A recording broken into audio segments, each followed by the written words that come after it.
Hello, I'm Jonathan Recording in Hotsunny, progress. and CEO of Scientitech, in charge of the hosting of the Demoday. Now, from now on, we will start the 2021 Tourism Startup Global Challenge Demoday.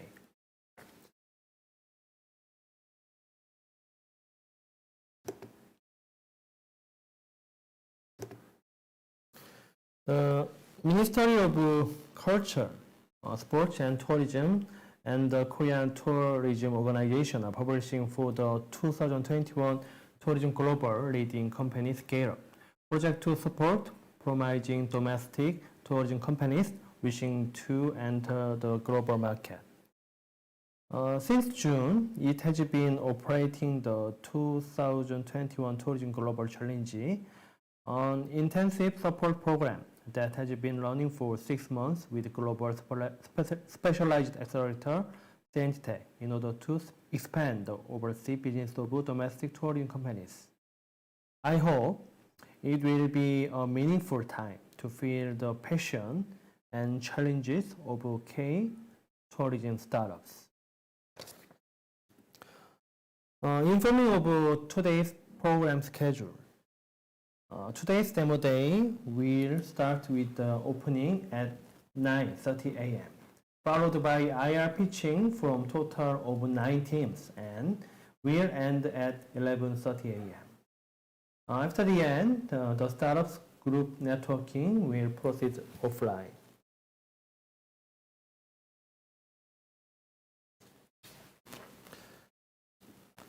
Let me introduce the startups participating in Demo Day. First team is JIENEM, the accommodation and backend room branding platform on Bounty.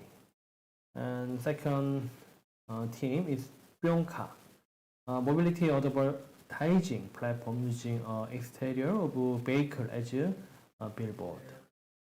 Third team is Brush Theater, production and distribution of technology-based immersive content for various age groups.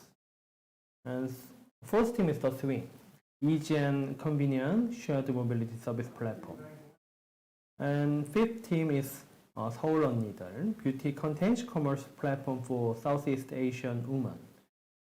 And sixth team, Junior, Caroline, and Victor, just give us a couple of global K-pop goods mediation platform. And next is Hotsunny, location-based personal travel video sharing platform, Coolp. And next team is Gleammedia, global K-pop artist fandom platform, Travelai. And final team is Travelai, personalized travel platform service through AI secretary Alu. Next, I will introduce 5 judges who will work hard on today's demo day. First is the Eugene from NUS, and Caroline from UTA Ventures, and Melina from TED Conference, and Junia from Plug and Play Tech Center, and Victor from Bean Capital.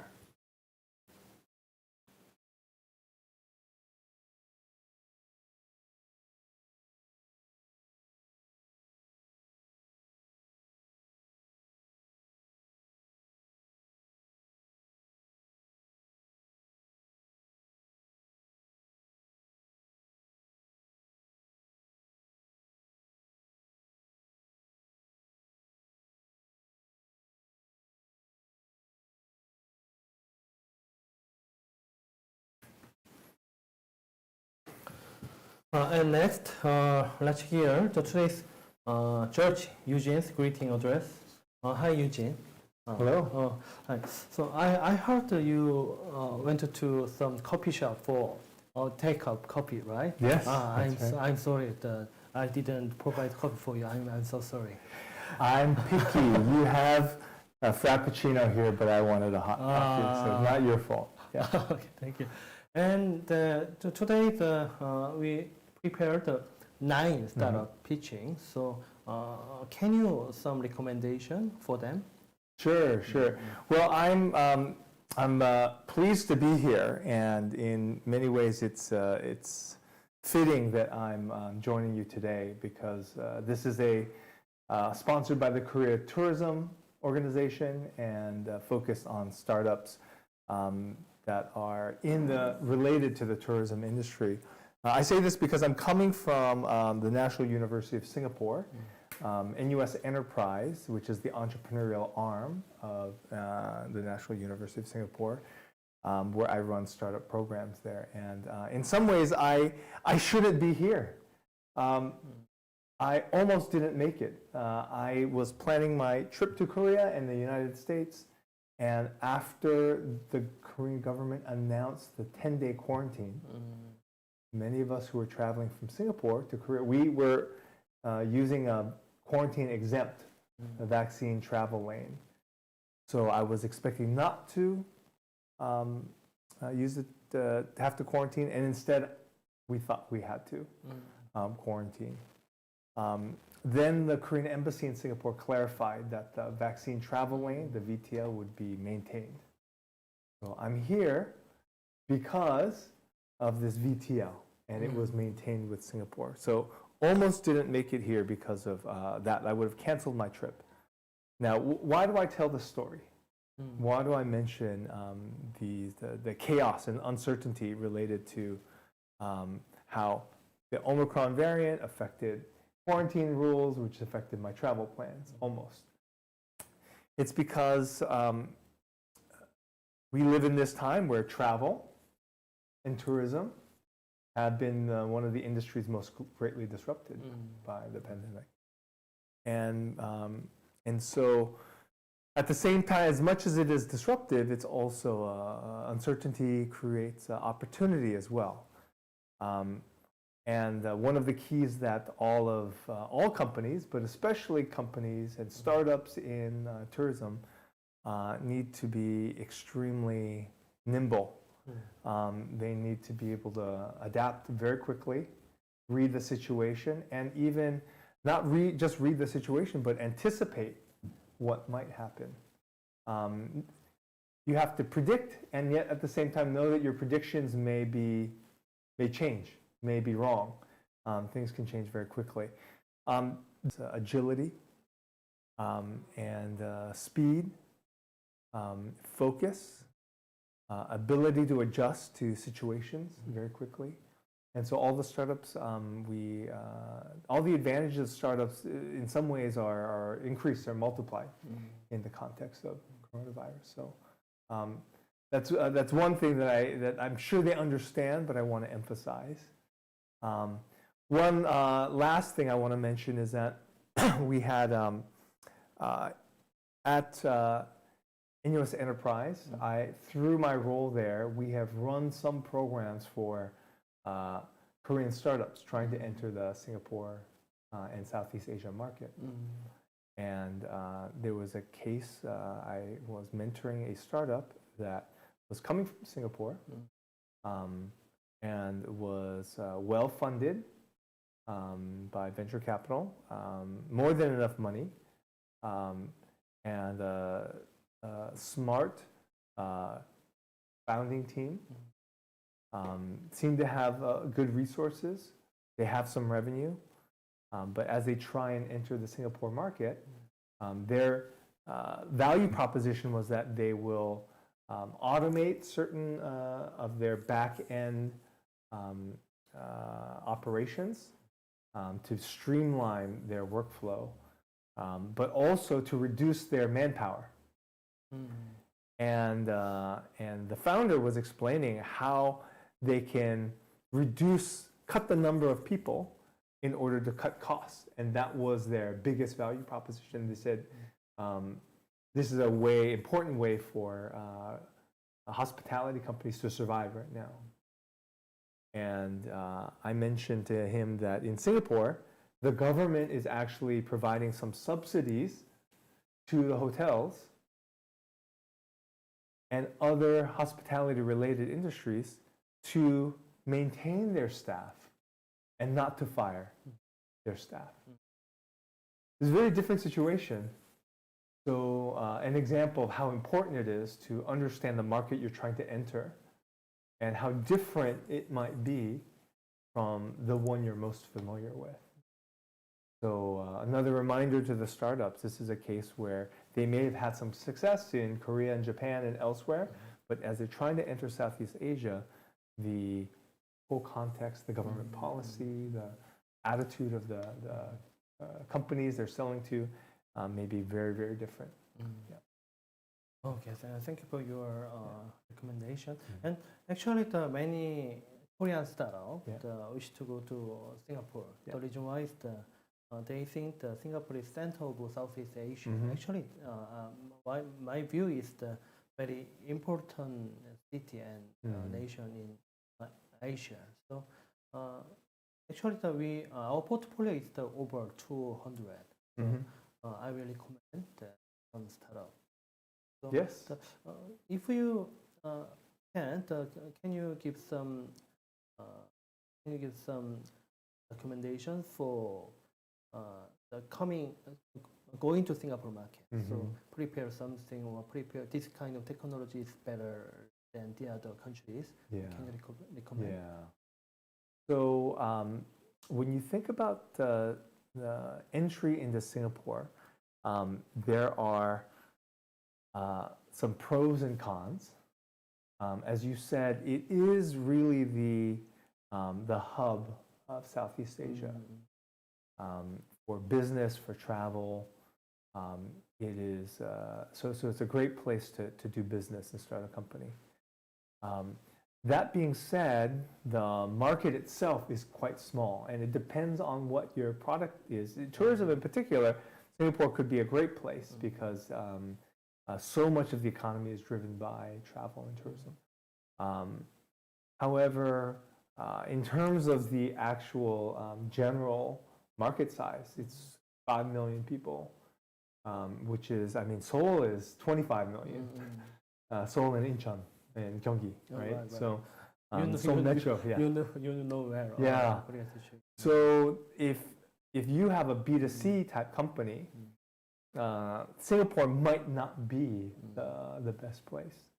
However, depending on what your business model is, who your customers are, Singapore could be.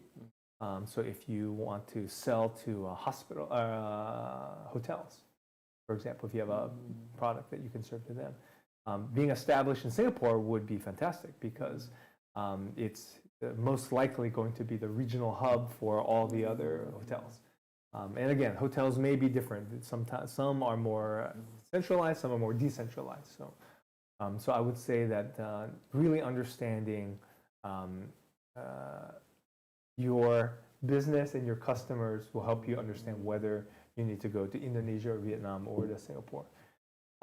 I would say some things to keep in mind, some advantages. There is the Korean Startup Center, which is backed by the Ministry of Startups and SMEs.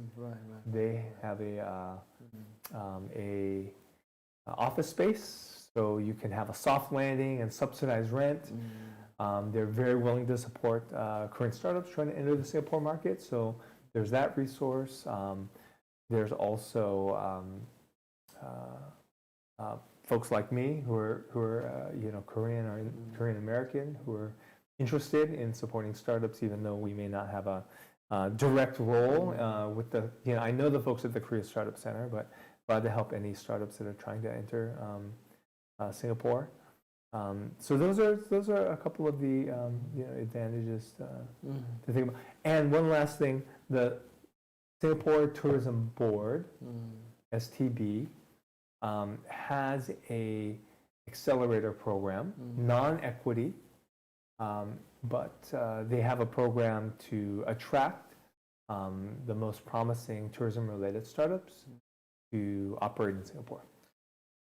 Okay, thank you for your greeting and sharing information. And today your Jersey too, so yes. Please give good feedback to nice startup. Yes, okay. I look forward to hearing your pitches. Yeah. Okay, thank you for your time. Yeah. Okay.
Okay, then we will officially get started with the demo day. IR pitching will be conducted in form of a 5-minute pitching and 5-minute Q&A. The judge should go to Zoom and ask the question after start of the IR pitching is over. Then let's meeting the first startup. Okay, you no need to wear the mask. So you're from JIENEM, right? Yep. So, okay. Are you ready? Yeah. Okay. Yeah. Let's go. Yeah. Hi. My name is Jaeho. I'm the business director of JIENEM. JIENEM is one of the largest B2B accommodation distributors, partnered with more than 1,600 various types of accommodation across the nation. We provide this accommodation data to local travel agencies like JIENEM, one of Korea's most significant OTA players, and is our heavy shareholder. The reason why we applied this global challenge is that we launched our new service, Unboundy. Unboundy is a hotel franchise live rent service for vacant hotel rooms and provides hotel staycation packages to customers. By adapting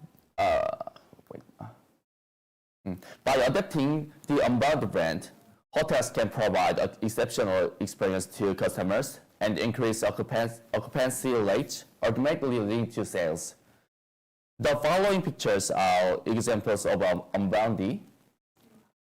Unboundy charges 20 to 30% commission per reservation transaction. Most of the content we provide for staycation packages is sourced for free from e-commerce brands that would like to advertise their brands through hotels. Our business model would be Oyo in India and Ledos in Singapore. But the big difference between Unboundy and those companies is economics. Unbound is a profit shares model with hotels. Thus, there is no risk on the downside. Whereas, those venture model companies are a rental model which is mandated to pay a sunk cost. So recently, we partnered with Marriott in Busan and Okbali, one of the most popular resorts in the nation. We are looking forward to entering the 3-star hotel market across the country, including known hotel brands, and expanding the market globally after COVID-19 seems to end closer.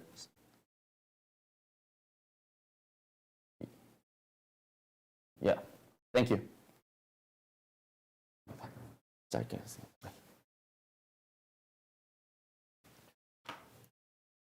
Okay, thank you for pitching. And now the Q&A time. Shall we move the Q&A room? Yeah, thank you. Thank you.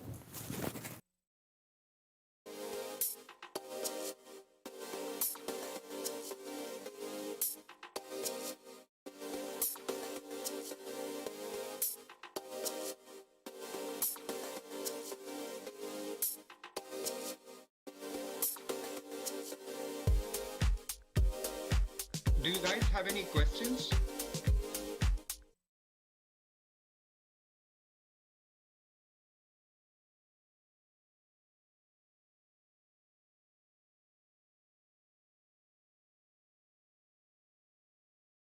Before we start the Q&A, can every judges turn on the video, please?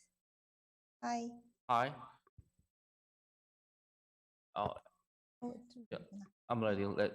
Any questions? So any question to the presenter of the JIENEM? Yeah, I would love to better understand the business model. I think you went through it really quickly, so would love to just, dig into that a bit deeper and better understand that. Yeah. Yep. Excuse me.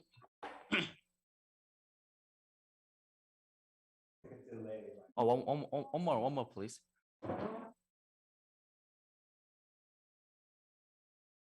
Excuse me.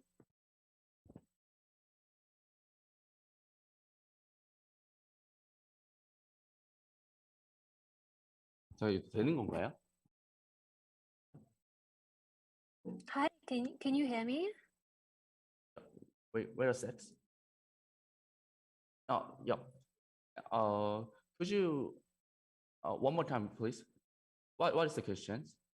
Yeah, I was hoping you could dig in a bit deeper into the business model. I think you went through it really quickly, but it sounds interesting. So I'd love to just better understand how the business is going to make money and what that looks like over the next few years. Yep. Well, our bench Recording model would stopped. be our bench model is Recording in progress.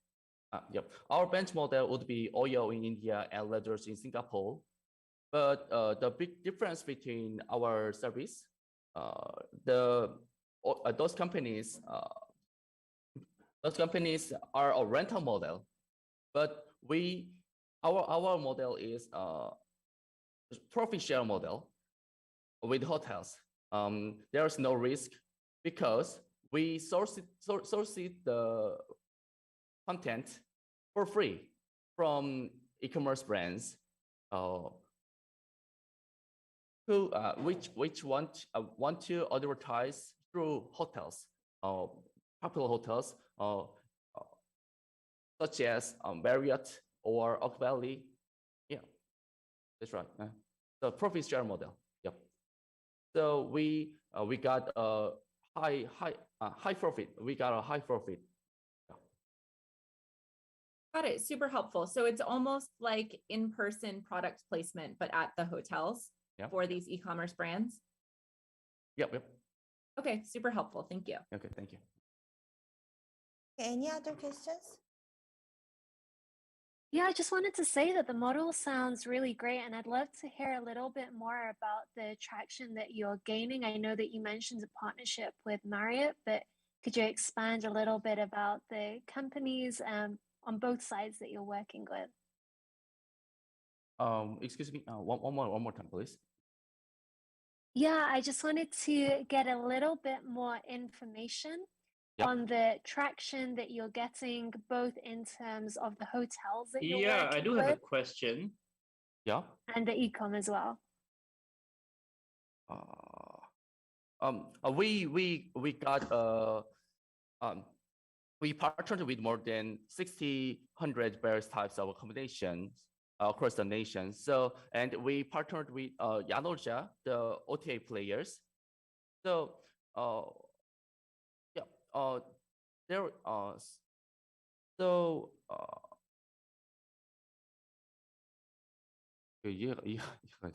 질문 이해를 못했는데. Sorry to interrupt, but for those people who have a delay with the Zoom and YouTube, you can mute the YouTube. Yep. Yeah. So that avoid the delay. 그리고 저기 발표자님, 예. 그 지금 메리어트하고 진행하고 계시는 그런 프로세스라든지 그리고 매출 같은 것들에 대해서 얘기하신 거예요. Okay. 트랜잭션? With Marriott or Oak Valley, there is 30 to 50 transactions per month, and we got the 20% commissions from per transactions. So first, we contact the Marriott with the data.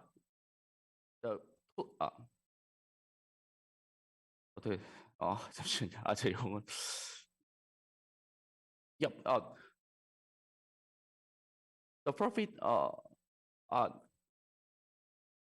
November 2021, we got 4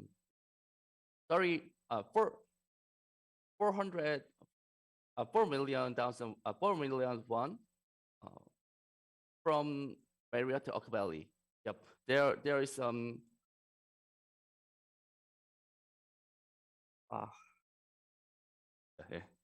혹시 그 전달 좀 해주시겠어요? 제가 저- 도와드릴게요. 예, 네. 예. 그러니까 저희가 오크밸리나 메리어트 같은 데에다가 이제 네. 저희의 클로스드 데이터를 가지고, 그러니까 폐쇄적인 데이터를 가지고 접근을 하고요. 거기에서 컨텐츠를 저희가 공짜로 소싱을 하고 거기에서 룸을 업그레이드 한 다음에 지금 시작한 지 2달 만에 성장률이 MOM으로 한 달 단위로 한 100%에서 200% 보이고 있다.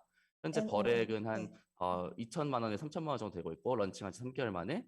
그리고 잠시만요. 현재 좀 천천히 말해주세요. 제가 아, 그러다 예. 못 들어요. 네. 그 저희가 그 네, 런칭한 100%, 지 네, 100%, 200%. 한 네, 달 매출. 간격으로 100%에서 네, 200% 정도 성장을 하고 있고 네. 런칭한 지 3개월밖에 안 됐고 네. 현재는 수익만으로 그러니까 프로핏으로 한 400만 원 정도 됐다. 그러니까 거래액이 지금 현재 한 2천만 원, 3천만 원 정도 됐다. 3개월 만에 그 주요 호텔들에서 총 2천에서 3천이요. 예, 3개월 만에 이번 달만요. Okay, so they are approaching to the Oak Valley and Marriott with the cruise data. So they outsourcing they are applying, they are supplying the contents outsourcing. So they made the profit, how can I say, only within a month, they made a profit of 100 and 200%. And they have launched about a month ago, and they already made the profit of about $4,000 per month, and in total to 2,000 to 3,000 $. And Victor, I think you had a question. Yeah, actually, my question was about the same thing, about the traction. Besides Yanoja, who else are they working with? Okay, it's going to be the last question. 지금 누구하고 같이 파트너십 맺고 있으신가요? 언바운디 브랜드 같은 경우는 아니, 저기 예. 영어로 해주세요. 예. Yep. We partner with Yanoja. Yep. And yep. That's all. Okay, got it. Thanks. Okay, I think we need to move on to the next company. It's POPPINGCAR. So yeah, judges, please go back to the YouTube and yeah, unmute the program. Thank you. Okay, thank you.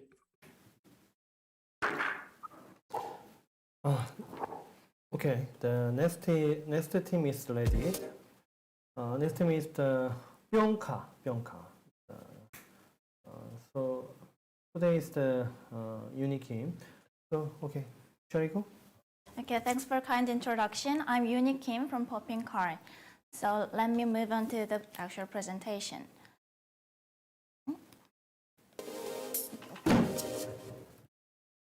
Yeah, so when you go overseas, either for traveling or business trip or for whatsoever reason, all of us must have found it quite difficult to use public transportation, so that you wanted to rent a car during your stay, ending up finding it very expensive. This is why we have developed a solution that provides car rental service at the price of 20% off from that of the average price of the car rental service. So we have both B2B and B2C business model, and the B2B model is to hire large companies and SMBs as our advertisers to use our vehicles as a moving billboard to promote their products and services. So the stickers of advertisements will be attached to the exterior of the vehicles, while the inside of the vehicle will be used as a small but private and intimate pop-up store by displaying products, for example, for cosmetic companies to allow car users to get hands-on experience. Also, we provide an online advertisement platform so that, for example, when hotel use our platform and vehicle for advertisement, customers who book a room through our online platform will receive additional discount for the room. And they will also be able to enjoy a cheaper car service, which is our B2C business model. The hotel not only attracts customers but is able to promote itself by being exposed when the customer drives this car in tourism destinations without having to spend additional costs. This is also why we have chosen Singapore and Thailand as our primary target. These two countries are one of the most visited tourism destinations in the Southeast Asian region. What is more, as you might have noticed, their outdoor advertisement market size is really huge according to the mass media. We believe that our business model will be preferred by companies as advertising on our vehicles and our website is by far cheaper than the existing outdoor advertisement with more exposure effect, since people tend to stay longer in the vehicle due to their hot and humid climate. Also, we are also planning to apply this business model to motorcycles and e-scooters, as its usage rate in Thailand in particular is really high, and it is more convenient given its heavy traffic jam. But since not many people can afford buying it due to its high price compared to their GDP per capita, our rental service could be a hit. And I'd like to mention that we also have significant potential for further growth. Currently, real-time tracking technology is put in practice so that advertisers are provided with a dashboard showing the locations of each vehicle carrying on their advertisements. Once a sufficient amount of data is gathered, it will be analyzed and reproduced as a useful data set for various future applications. In Korea, since our launch in 2019, we have secured 4 partners as our advertisers, and 200 vehicles are in operations. And within 2 years, our member on our website has increased to 70,000 members. So that it means that we have capability to secure many other partners as our advertisers. As you can see from this slide, we have large companies including SK Communications, KB, EB Hana Bank, and Kia Motors. And we believe that we can expand our partners in the sectors in the hospitality industry. And this shows the profiles of our CEO and management members. CEO Mr. Sang-hoon Kim was the developer of the first food delivery application in Korea, which is Baedaltong, and it was acquired by Delivery Hero German. And CTO used to work at LG Electronics. CMO served as Chief Global Marketing Officer at Baedaltong, while CFO is from Samil Accounting Firm, so that each of the key executives has expertise and full of experience in their respective areas. So this concludes the presentation. Thank you very much for your attention, and I would be happy to reply to your questions you might have after this presentation. Thank you. Okay, thank you for presentation. Shall we move the Q&A room?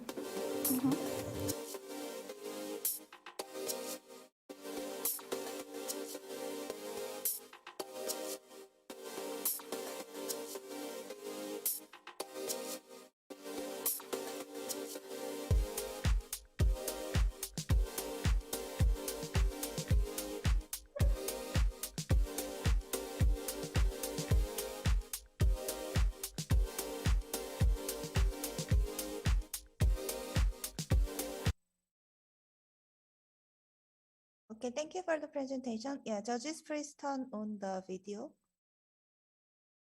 For the, Junior, you have a question? Oh, yes. Just wondering, what is your strategy to expand in Singapore and Thailand?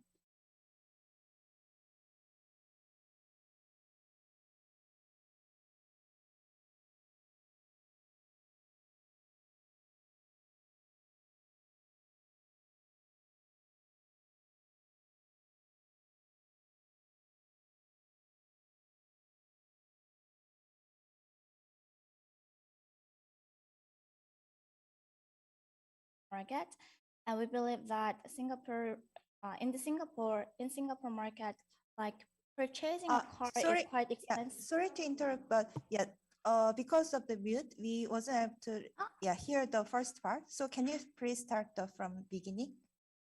So Singapore, we have quite hard hit by the COVID-19, but with the border opening in Singapore and easing restrictions on tourists, we believe that there is a potential that we can expand into the Singapore market sooner or later. And also we believe that in the Singapore market, purchasing a car is very expensive compared to Korea and any other countries in the world. So that people would like to enjoy cheaper car rental service. And their auto market is really huge as well, so that we would like to use Singapore as our test bed before we actually enter into the other market in Southeast Asian market first. Okay, thank you. Judges, any other questions? Yes, I do have one question. May I know what kind of customers are you targeting? I'm asking because I thought you're targeting tourists, but you're also comparing, or you're also talking about buying cars in Singapore. Are you targeting mainly tourists, or you're also targeting people who are doing medium stay in the same country? Our major target customers includes both tourists and the people residing in those countries, because tourists would like to use their own car while traveling, and especially in this pandemic situation, it will be more difficult, and people tend to avoid using public transportation because of their worries. And also the general public would like to enjoy their private car at a cheaper cost. That is why. So we believe that people are more concerned over of their health condition, and so that they would like to use private car for their own interests. But we can provide certainly a very cheaper car rental service. Right. So as a follow-up question, there's already quite a number of OH company in Singapore and Thailand, or even Grab, Seoul Car, they are all doing it. What's your main competitive advantage? Well, the good part of our business model is that we take revenue from both advertisers and customers, so that we can provide at a lot cheaper price, which is only 20% of the average car rental or car sharing service. And also in Southeast Asian market, people do not really like staying in the same car with unfamiliars, so that we believe that people would like to, like a Gojek and Grab would be more like a car sharing service instead of car rental service, so that we believe our car rental service can be more competitive than those services. All right, thanks. Okay, thank you. Yeah, any other questions? Can you share a little bit more about the technology that's going to be used from a data gathering perspective, and how you plan to use those data insights? Sure. So at this time, real-time tracking technology is installed in the vehicles, so that the locations and the routes of their movements can be spotted and recorded. And then we haven't specifically thought about how to apply and how to further use this information, but we believe that this could be a good source when companies would like to advertise their products. For example, like when tourists move from city to city, it will have more exposure rate to more people, so that companies can identify where tourists really go, and they can, for example, set up another physical store in that spot. Thank you. Oh, yeah, I think, yeah, it's 5 minutes already, so we can move on to the next. Yeah, thank you very much.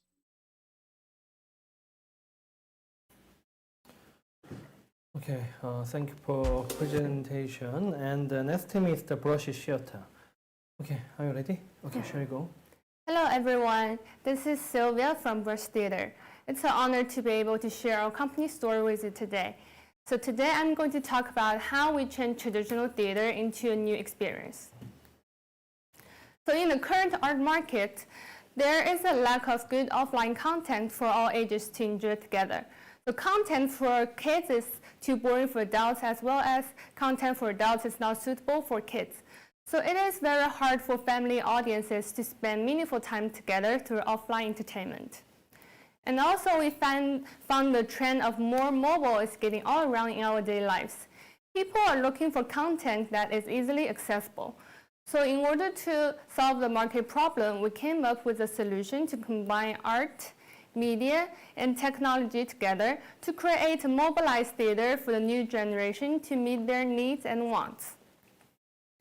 So what we are working on is creating original performances with simple set pieces that can be bought almost everywhere. And the key to our content is that we use 3D mapping technology to make our content unique and differentiate it from others.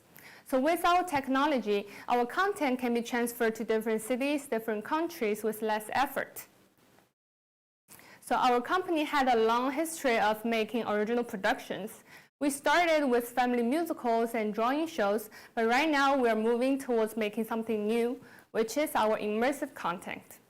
So our immersive content combines the traditional immersive theater such as Sleep No More in New York and the 3D mapping technology such as TeamLab to create a whole new experience for our audiences. In order to create great show, our company has the ability to create our own 3D videos. So let me show you a short demonstration of our 3D video to get a better understanding of how our content look like. So as you can see here, our audiences will be surrounded by 4 huge screens, and even the ground will be projected through our videos. So our audiences can have a whole new experience that they cannot experience in the real life. So this will be projected by 12 projectors on huge screens to provide the most realistic perspective for our audiences.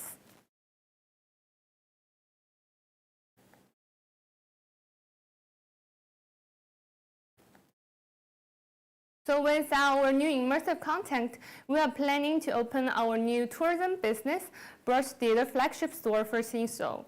We will combine our immersive content and performance together to create our own brand space. So we are aiming at making this space as the most representative immersive content tourist attraction in Seoul and open some overseas chain stores in the future. And all of our Brush Theater original productions are made with the mission to inspire young audiences to live their lives with art.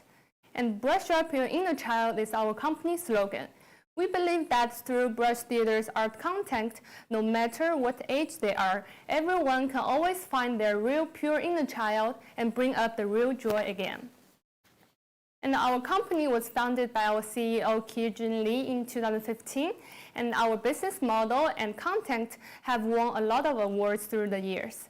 Especially our visual director, Ji-Yong Han, she was part of the immersive theater Sleep No More team, so she is very professional in making immersive theater, which helped us a lot in building our content. And maybe you'll think that we're just a performing arts production company, but because of our original IPs, we're able to expand them into other channels such as merchandises, online shows, licensing, and published content to get more revenues. I will skip this part for now because we have limited time.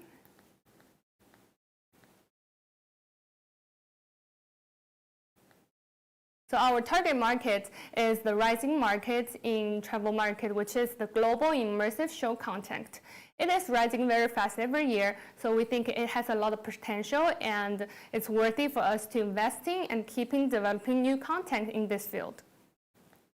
Also for our company has rising every year and we are keeping making new content every year. And despite this COVID-19 situation, our company is still having a great performance and our average growth rate is over 40%.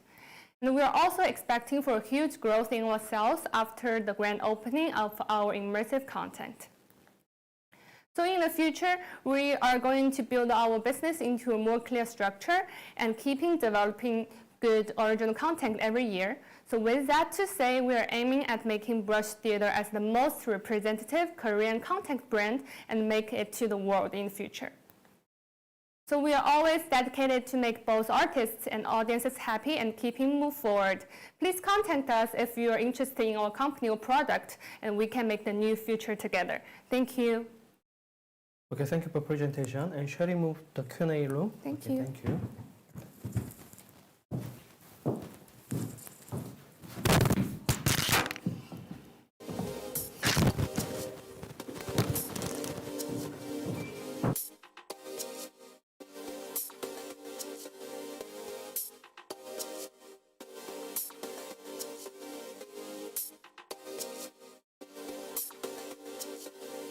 Thank you for the presentation.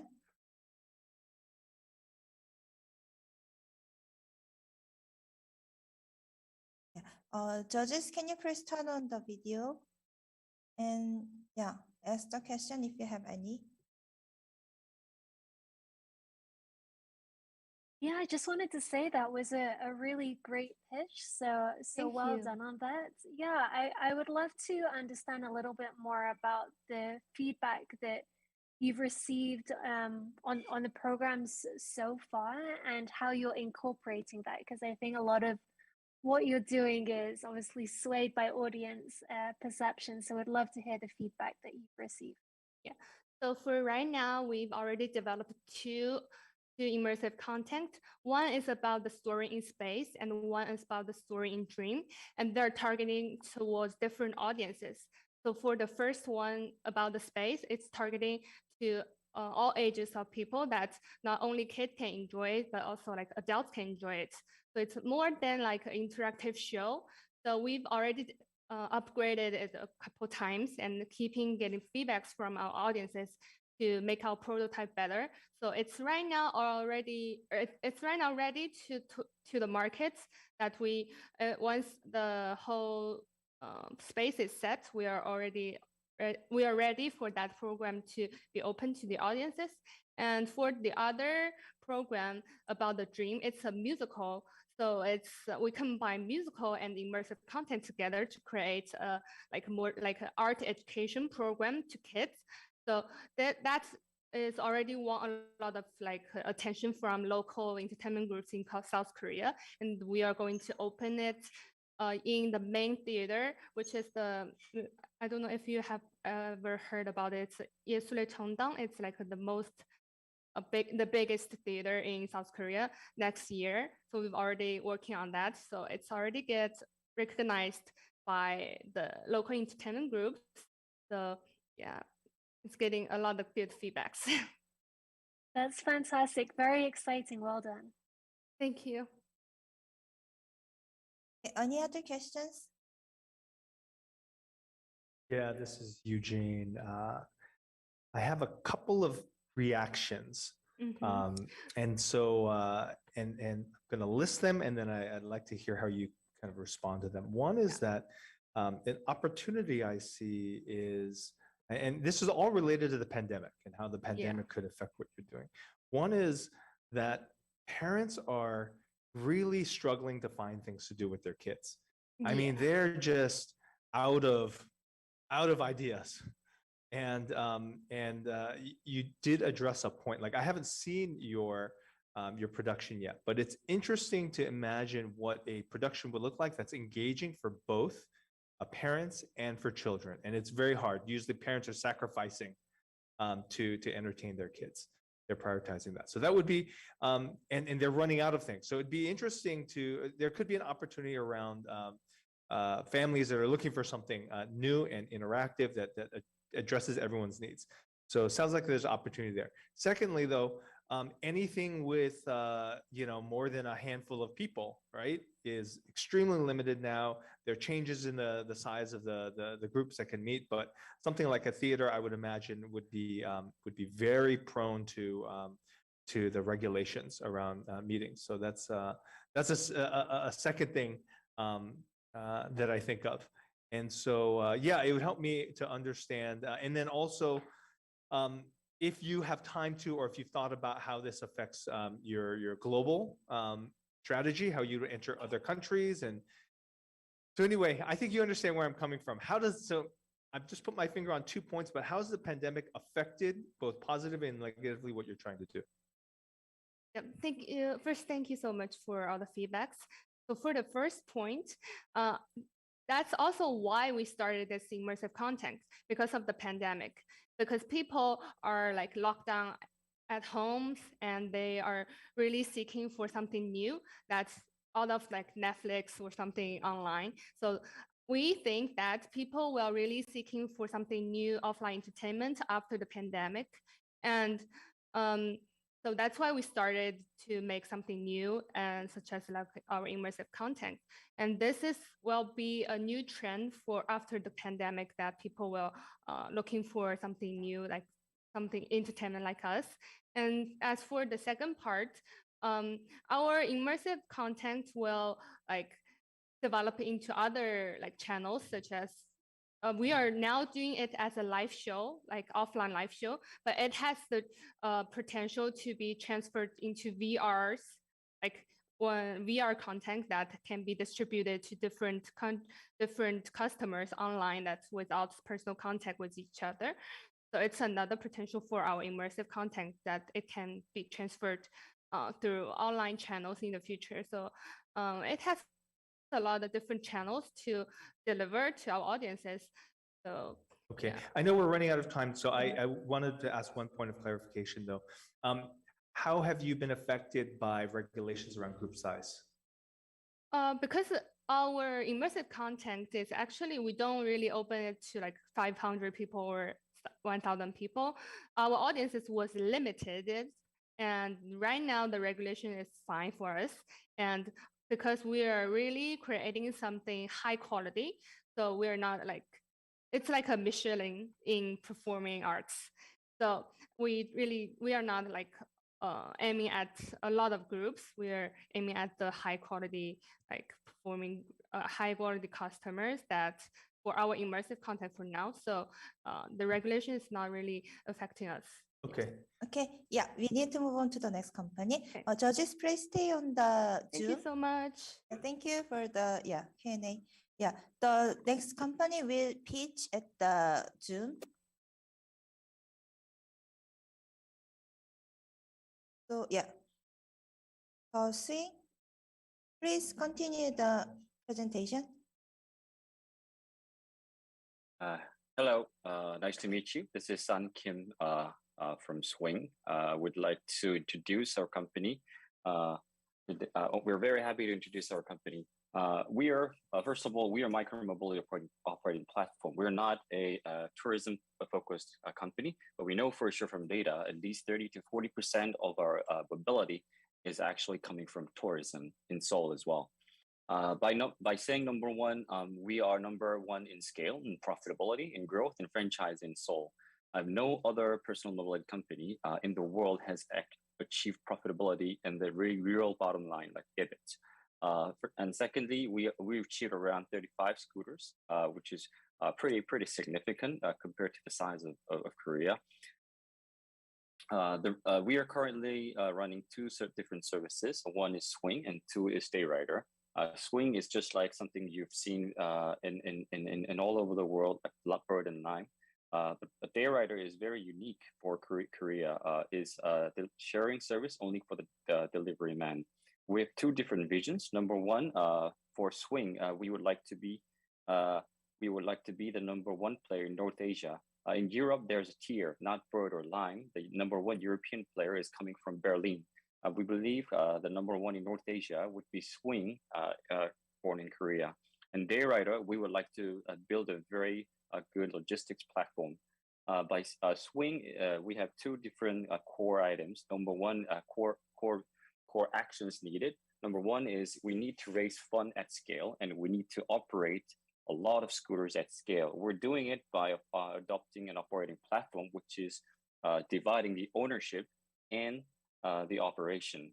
1/3 of our scooters are owned and operated by us, and 1/3 of our scooters are owned by franchise partners and operated by the franchise partners. And the other third is very interesting, that the owners are different from the operators. Sometimes we lend the franchise partners our scooters, or sometimes franchise A lend their scooters to franchise B.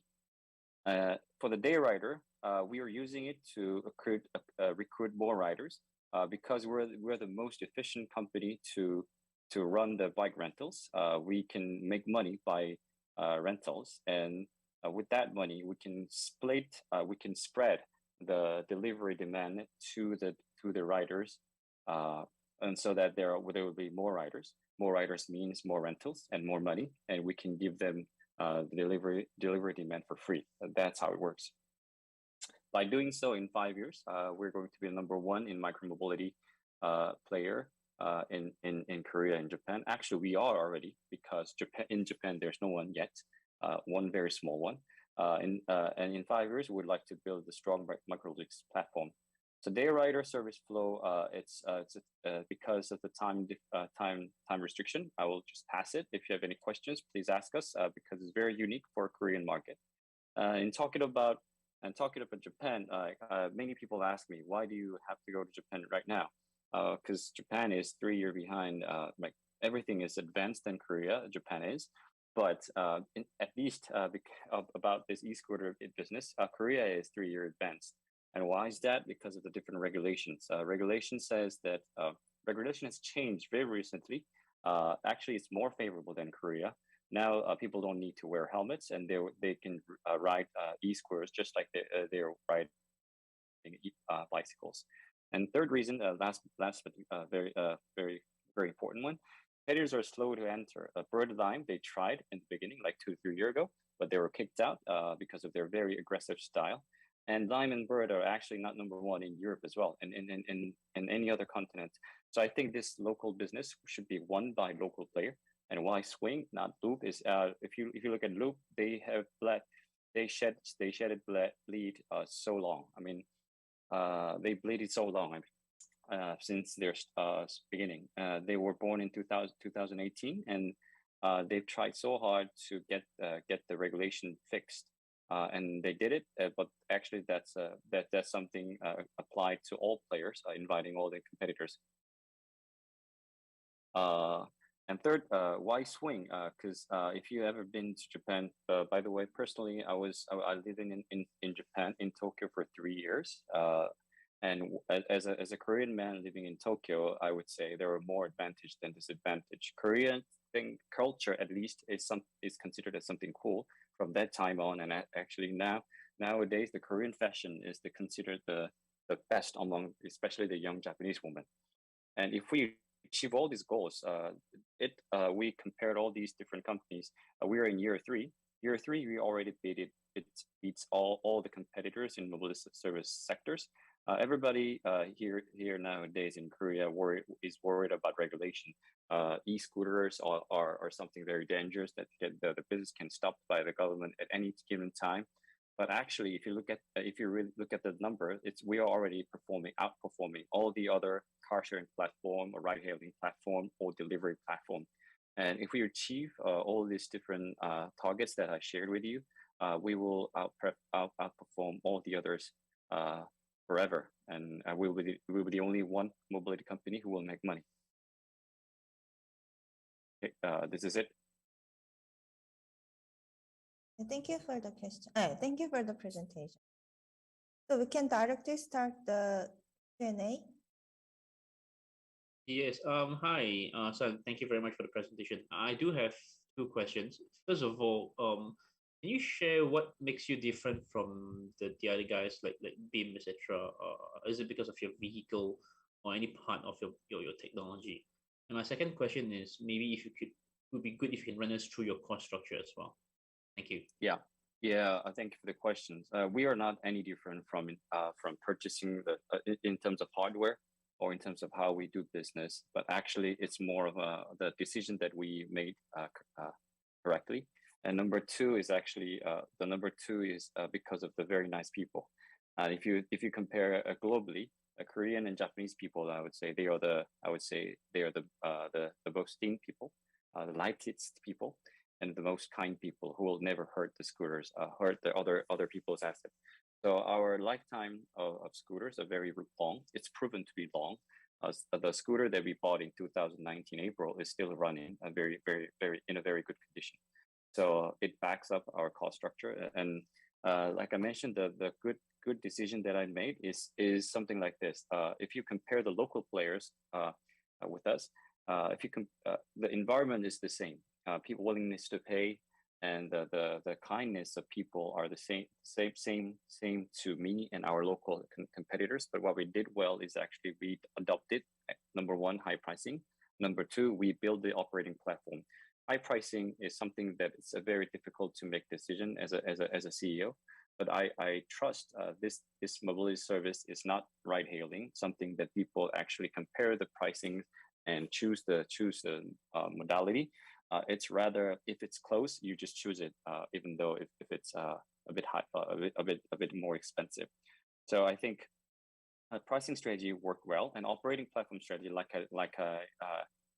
I explained, this one we don't operate all by ourselves. 1/3 is only directly owned and operated by us. I think this strategy worked really well, and everybody does it right now. But we started at a very early stage, and now it's very stable. And franchisee partners are very strong already, as we have developed the business together for the past 2 years. I think those two reasons are the key factors that have differentiated us from others. And your second question about the cost structure is very simple. First of all, we have two revenues. One revenue stream is actually the revenue from rentals. Basically, people pay $2 to $3 per trip, and that becomes around 12 million USD, 12 or 13 million USD in terms of revenue for that. And the second revenue stream is actually the vehicle sales. If you look at this operating platform again, 1/3 of our franchise partners, they actually own. It means they purchase from us, and it becomes our revenue stream as well. And then that's around 10 million USD revenue from vehicle sales. In terms of cost structure for service fees, I mean the rental fees, we're achieving around 5 to 6% EBIT there. It's roughly half of the cost is coming from the vehicle itself, considering 3-year lifetime, and the other half would be most of them are labor cost, meaning the people who pick up the goods and etc. So that's and other things like GPS, insurance, or PG fee, that's less than 4% to 5%. So it's no need to mention at all. And the second business that we sell the scooters to franchise partners, it's about 15% to 20% EBIT, because we buy the scooters at a better price, and they're very happy to purchase the scooters, and also they are very happy to pay the margin because we're also providing software upfront. All right, thank you. Any other questions? On the traction slide, how are you tracking towards the forecast for 2021? What do you mean by tracking? I'm sorry. You had a traction slide that showed your growth. Yeah. And it's the 2021 was forecasted. I think it was a bar graph in orange. Yeah. And I was curious how close to that you are, given we're nearing the end of 2021. Actually, yeah, we hit the target. We already, we have only 2 weeks left. We in Korea 240, in USD around 22 million USD. That's our revenue, and bottom line would be around 10 to 12%. We are working on that. That's great. Congratulations. Yeah, thank you. Okay. Yeah, I think we need to move on to the next company. It's the last company called Seoul Unnieduel. Let's move into the YouTube. Thank you very much. Bye bye. Thank you. Okay, next team is the Seoul Unnieduel. So we need to move to the other page. Okay, are you ready? Yes. Okay, shall I go? Hello, my name is JIENEM, and I'm the content manager for Seoul Unnieduel. We currently operate Starseeker Korea, a Myanmar-based beauty content to commerce platform with over 1.05 million followers. Before starting our service platform, the main problems Myanmar faced were information discrepancy due to the language differences, low understanding of modern beauty products, and a market flooded with dangerous fake items. That is why SSK was established with the goals of creating beauty content through local language, providing reliable beauty information by professional K-beauty journalists, and giving customers accessibility to editor-curated and tested beauty products. So what exactly is Starseeker Korea? It is the #1 K-beauty content to commerce platform in Myanmar, established in 2018 and connected with over 40+ Korean beauty brands. Customers can access to K-beauty and lifestyle content provided by professional beauty editors and able to purchase recommended and authentic products through one-on-one consultation. For our brand partners, we offer customized commerce access through our online brand website, main Facebook commerce page, and our network of offline and online commerce channel dealers. We also act as a Myanmar FDA exports agents for our brand partners. The types of content we offer on our platform are editorial and influencer reviews and tutorials. These days, we shifted a lot of our content to also include almost daily live shopping broadcasts hosted by in-house Myanmar editors. Overall, SSK is a Southeast Asian target-based K-beauty and style content commerce platform with tutorial content averaging over 800,000 views and live broadcasting views averaging 20,000. If you compare SSK to other big K-beauty brands present in Myanmar, you can see how much activity and following SSK has garnered in a shorter time period. This reflects SSK's ability to sync and connect with the online market audience better than the rest. That leads us to why Myanmar. Myanmar ranks #1 in K-beauty imports compared to other ASEAN countries. Many Burmese women are now becoming interested in modern beauty products, and thus the export growth rate from Korea to Myanmar was about 6,986% during 2007 to 2017. Our main business model focuses on targeting Myanmar and other Southeast Asian countries through online and offline commerce B2C, providing in-house content and marketing for brand partners B2B, and creating awareness of Korean culture through beauty and style content targeted to Southeast Asian young adult women. SSK has partnered with many high-quality K-beauty brands and currently in talks with other well-known brands. SSK has also gained collaboration and support from Lotte Home Shopping, one of the biggest retail distributors of live shopping in Korea, and the Seoul Business Agency. For this global tourism challenge, SSK has focused on creating beauty tourism-related contents, since beauty is a large determining factor for tourism in Korea, especially because of the Hallyu wave. We decided to take upon that idea and show different aspects of beauty in relation to tourism. As you can see, we accumulated around 3.8 million combined views from this beauty tour campaign. That is why we are currently in the process of launching our Seoul Beauty Tour-based skincare box. Our plans are to distribute throughout all our channels in Myanmar and through KB Fina for Vietnam distribution. We are also in talks with other Southeast Asian distribution. In the next 5 years, Starseeker Korea aims to expand its content services to not just within Myanmar, but to other parts of Southeast Asia, such as Vietnam. With its gathered customer target database and expertise in content creation, Starseeker Korea is already in talks with content and commerce creation with other Vietnam counterparts. SSK's global editor team has made it possible for it to come this far and has the ability to take it even further. The CEO of Seoul Unnieduel was a former Anchorwoman and beauty reporter for notable news outlets. With Seoul Unnieduel's CMO, who has also been a beauty and entertainment reporter for Hangyeong BNT, Seoul Unnieduel has been able to build a reliable output for professional content with a local Myanmar editor team, who all either have experience in the beauty industry or interested in Korean culture. With a strong professional Korean team and a locally based editor team and commerce, Seoul Unnieduel's team members can effectively market to the target audience base. With over 1 million young adult Southeast Asian women followers, start your beauty journey with Seoul Unnieduel. Thank you. Okay, thank you for presentation. And shall we move to Q&A room? Yes.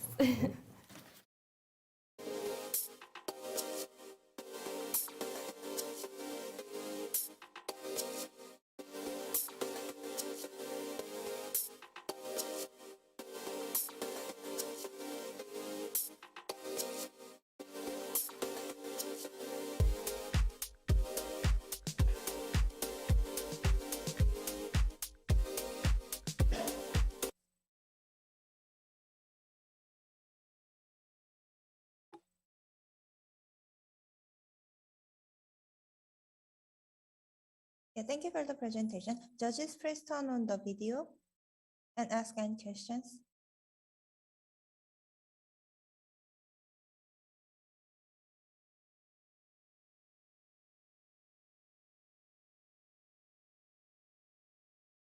Any questions from anyone?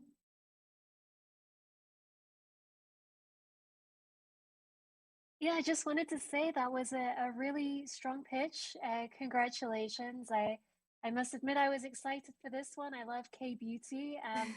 I wonder if you could share a little bit more about the boxes. I think it was later on in the presentation, and what the hopes are for that in the next year, because I think that could be a really huge market for you. Yes.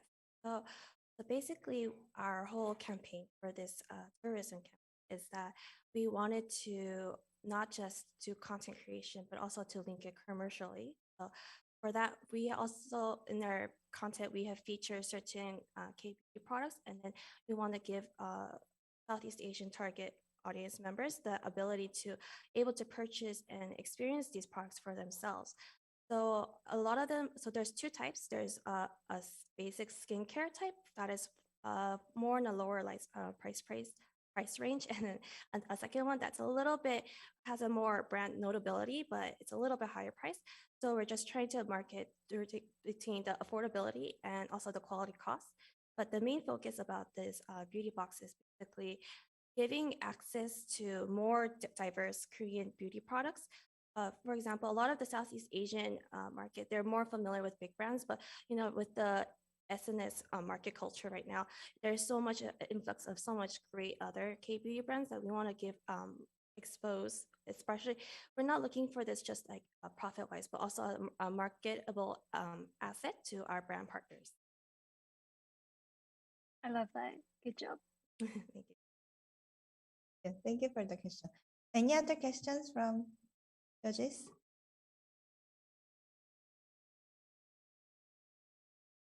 Love to learn more about the competitive set in the Myanmar market. Are there other beauty distribution platforms similar to the box concept there?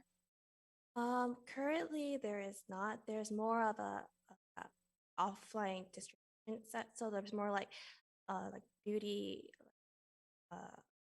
drugstores, more say, but they're just more focusing on selling individual brand products rather than for us, we not just link the commercial aspect of selling beauty products to the Myanmar market, but we also focus on building upon a brand recognition, not through just our products, but since we have in-house editors, Korean and Burmese editors, we build upon this target where they're not just invested in said Korean beauty products, but they're also invested in these editor personas and recommendations. So a lot of them, we have a more personal touch to our customer base. So a lot of the times they're more inclined to come to us especially for K-beauty related products. A lot of the big K-beauty brands try to reach the Myanmar market, but the problem is that there's like a disconnect between the language difference and the cultural differences, but we help connect those differences through not just from our Korean editor team, but also with our locally based editor and commerce team in Myanmar. That is super interesting. I think the intersection of the content and commerce and beauty there is a really cool idea. Thank you. I think we can have one more question. Hi, I think just wanted to know, like, has the political situation there and also COVID-19 impact on your traction? Thank you. So for COVID-19, of course, at first there's a lot of a little bit of unrest of what can I do, but actually a lot of our operations have actually improved due to our online commerce attributions for our distribution of products. So as COVID hits, a lot of the offlines are closed, stores are closed, but then we were more mainly online based. So in fact, we saw a lot of more growth during COVID-19. And then for the political aspect, we did, so it started this year in February, but we did face a lot like setbacks. But right now we are currently 100% recovered in our profits and operations management. Right now we're just really focused with our in-house services and making sure that our employees and team and our customers are safe. And right now there is not really like much hindering other than the fact that the current military junta is trying to prohibit Facebook, but a lot of the Myanmar customers are already using VPN for Facebook and stuff like that. So we are not facing much big difficulties. Yeah, thank you for the question and answering. So we will have a break time for 5 minutes. It's supposed to be 15, but due to the delay of the schedule, we have 5 minutes break and back to the YouTube. So it is going to be 52 minutes. I will see you at the YouTube.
Okay, now the second part.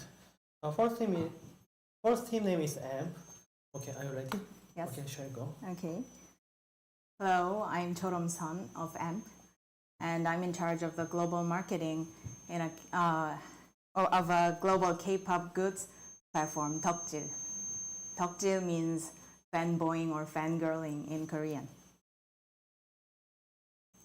First, let me introduce our target market.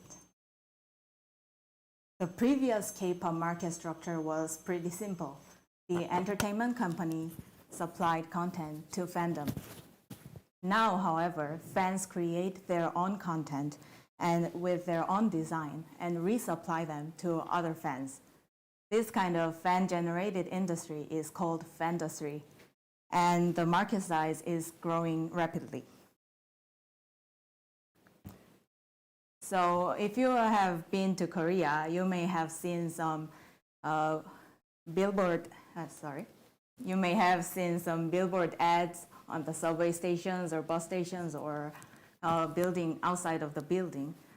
That advertisement, more than 80% of those ads are run by fans. And also, fans are planning and hosting offline events such as exhibitions or cafe events with their own content, like photos and images taken or designed by the fans themselves. But among all these fan activities, the most interesting part for us was fan-made goods for its marketability and its growth. However, there have been some problems in the previous fan-made goods market because most of the fan-made goods were traded on personal social media. So to solve these kinds of problems, we have made a global goods e-commerce platform, including global fulfillment system. So we are expecting to increase the fan content influence with these services. So here you can see our Deokjil website. On Deokjil, fans can buy fan-made merch or goods, or just check out some fan events. And for sellers or creator fans, Deokjil is not only for just sales. Deokjil is kind of an all-in-one platform that offers services starting from production planning for goods to worldwide shipping to more than 180 countries. And with the growth of the global K-pop fandom, our overseas revenue has also been increased. It has been increased by 300% than the last year's revenue. And fans from over 140 countries visit our website. We started our business in 2019, and our revenue is growing more than 10 times each year. And we are preparing for the next step with these creator fans and their original content. So on the very center of all these services and all this fan industry, there are special fans called homma, homepage masters. They are the influencer fan who have thousands and millions of followers on social media. They create and produce original photos and designed images and sell them on offline and or they are holding events offline. And we offer them a total management system with our membership. Our membership homma have total of 14 million Twitter followers, and we have already secured around 70% of BTS hommas, which is kind of huge. And we are going to make an exclusive contract with the selected hommas for our multi-channel network business to secure the quality fan content and distribute them. So currently we are recruiting a major hommas worldwide, and we are also developing an advanced platform for the better service. And with the further investment, we are going to recruit senior level personnel for our expansion. And here's our financial status. As you can see here, our compound annual growth rate is around 500%. And you can also check that our operating loss is decreasing. And finally, you can check our funding history here. The white ones on the right side is the previous investment, and the yellow ones are government support business related fundings. Thank you for your time and thank you for listening. Okay, thank you for presentation. Shall we move the Q&A room? Okay.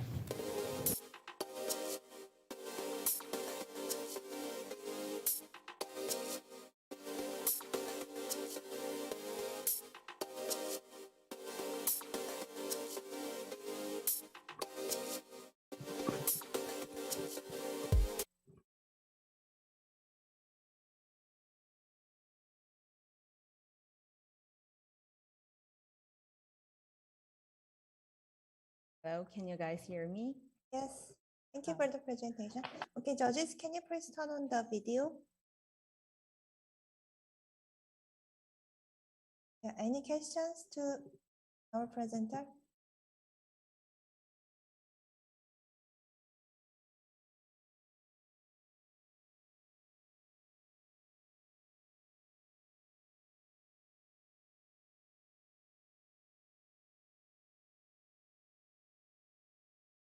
Do you have any question? No?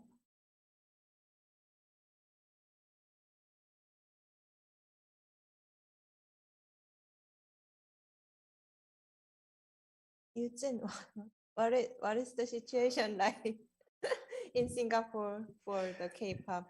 Well, I do have a question. I don't recall if you touched on this in your pitch. How do you manage the use of the image of the K-pop stars? Typically, you would need to license someone's name and their image.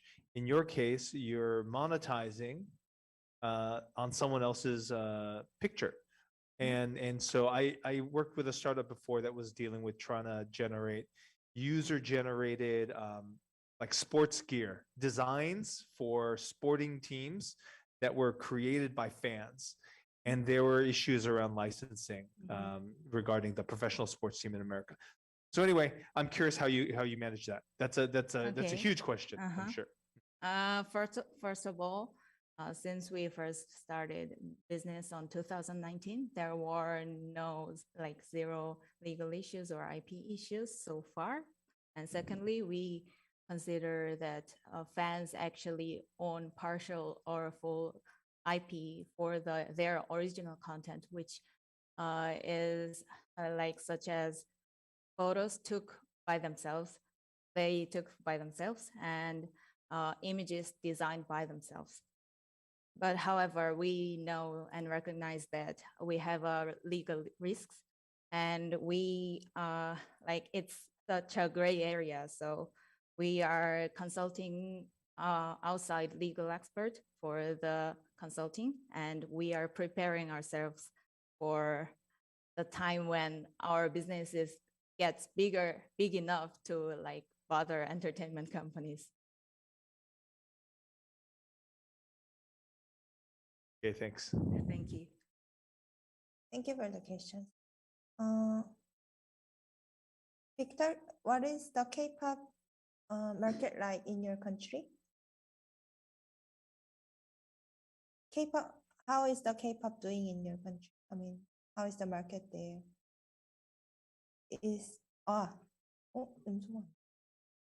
You cannot hear me?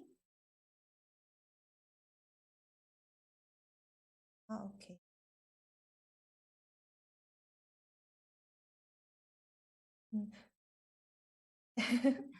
Yeah, Caroline, does K-pop have an influence in your country? Yes, for sure. I'm in the United States. K-pop is absolutely massive here.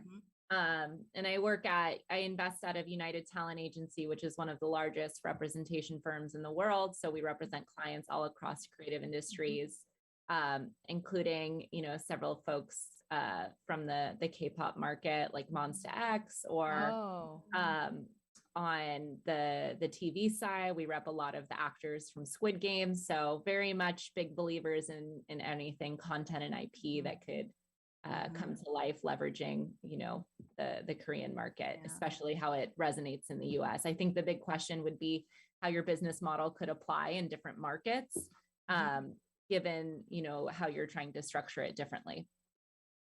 Structure differently. So our ultimate goal is to be the first major global distributor of the fan content. So regardless of its format. So we are doing goods for now, but we are searching for other possibilities to distribute other format of the fan content. Got it. Super interesting. Thank you. Okay, thank you. Yeah, I think we need to, it's almost the time, so we can move on to the next company, Hotsunny. Okay, thank you for your time. Thank you.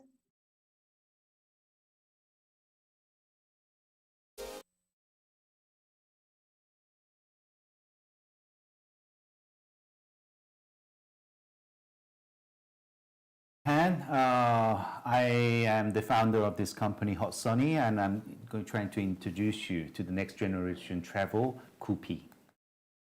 Okay, people have troubles looking for informations of the destination of their travel. So if they go to social networks, they'll find a lot of informations, but not really relative to what they're finding, because they're missing where and what. So we need another social information structure optimized for travel. And the travel is changing, as you know. A lot of people are self-guided, and they are very well equipped with camera devices. We were selling these option tour items for 2 years before COVID, and we made 30 million in our first year, and we wanted to make this a little bit more bigger, and we found a solution for it. So in the market, there's commerce and information. Commerce, they're selling, but the margin is very low. Information-wise, it's not very optimized for travel, as they don't provide informations of the locations. So we provide you with Kupi. We combined personal videos which travelers take from their travel destinations, and we combination with that with locations and information. So we come up with a video or with location. Okay, so we provide where and what.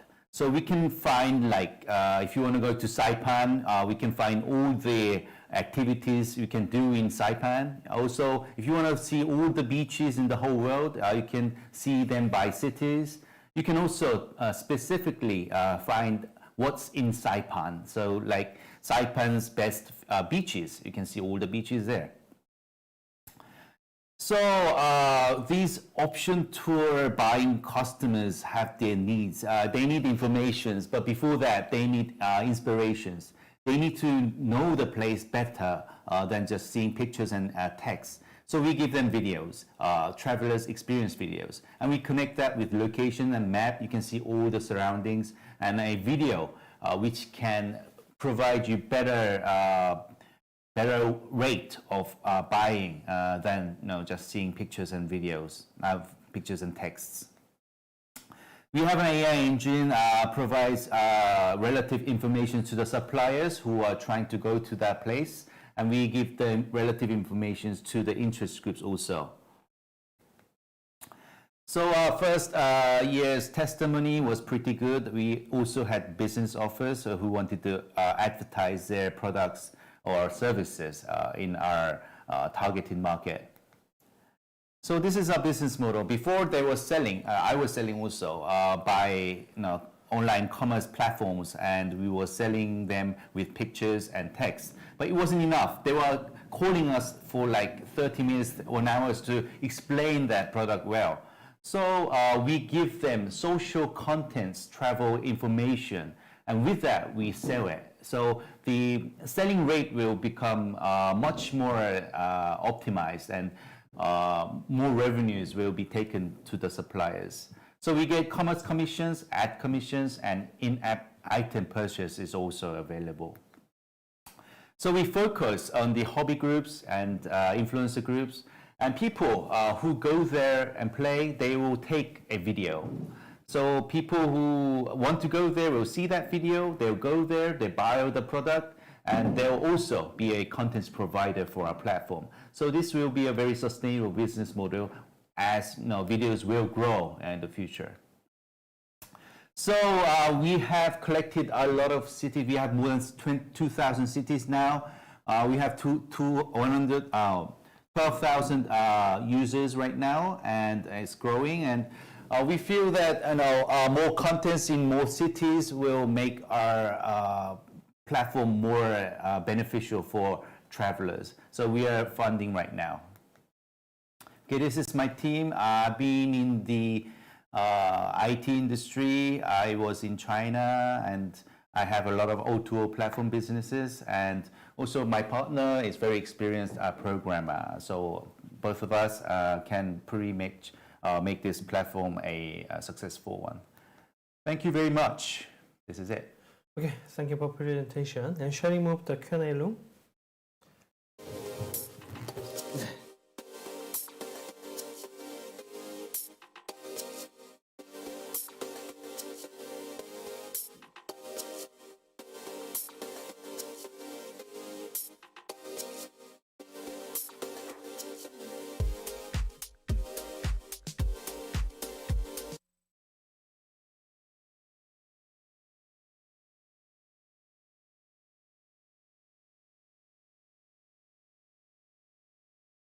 Thank you for the presentation.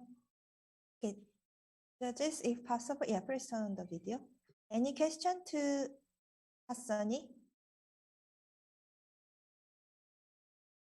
Yeah, I'd love to learn a little bit more about what strategies work best to gain users and what you're planning to do in the forthcoming years. Okay, thank you for the question. Right now, our strategy is to focus on influencers who are interested in travel. Also, hobby groups are also very interested in this category. So these guys have a lot of contents, I show you. And they don't upload all those contents in their SNS platforms. As SNS platforms, you need good bodies, you need something to show. But our platform is mainly about showing what that places look like. So these guys, other videos, the other terabyte of videos can be uploaded to our platform and can be beneficial for other travelers who haven't been to that place before. So yeah, so we contact these people. We give them some incentives, and one of the biggest incentive in our platform is that when people buy from that contents, we give some money to them. So I think that's the biggest incentive. They'll upload their products. Yeah, for sure. Gotcha. That sounds great. Thank you. Thank you very much. Okay, thank you for the question. Any other question from the judges? Yeah, I do have one question. In your model, would you consider Instagram as your competing platform? Because a lot of people do search for travel inspirations on Instagram as well. Of course, the booking part is not there, but do you think that's a risk of you competing with the larger social medias? Actually, Instagram is kind of a supporting partner for us, because they have these people who upload contents which don't have objectives. Well, the biggest objective is show off. But our objective is to help others, travelers, to travel. So we can also make some we can get some their contents to our platform and probably connect the locations to. So if you look in the Instagram, if you don't know the keyword, how would you search? But from our platform, you just need the city name, the destination, place name. and then you can just see through the all those video contents and get inspiration. So and also if you see Instagram and other platforms, you'll see videos, but you always have this question: where the hell on earth is this? So giving a location, mandatory location information in the video contents will help travelers. In that case, have you hooked up with platforms like Instagram yet? Actually, we gain a lot of users from Instagram. So people who want some, who want to earn money from a platform and doesn't have really a method how, maybe our platform can be an alternative, because in Instagram, okay, some industries you can earn money, such as fashion, such as hard products, but travel, you see hardly no one in travel industry in Instagram earn money, because it is very limited, because you need to go to a place in order to make contents. It takes time. It's not really sustainable to make money in this kind of industry. But here, if you have those kind of contents, you can earn money easily. All right, thanks. Yeah, no problem. Yeah, thank you for the question. I think we can have one more questions. Judges, any questions from?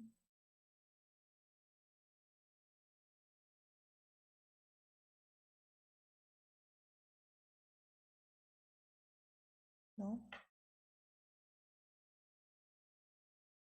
Eugene, can you please give us any comment?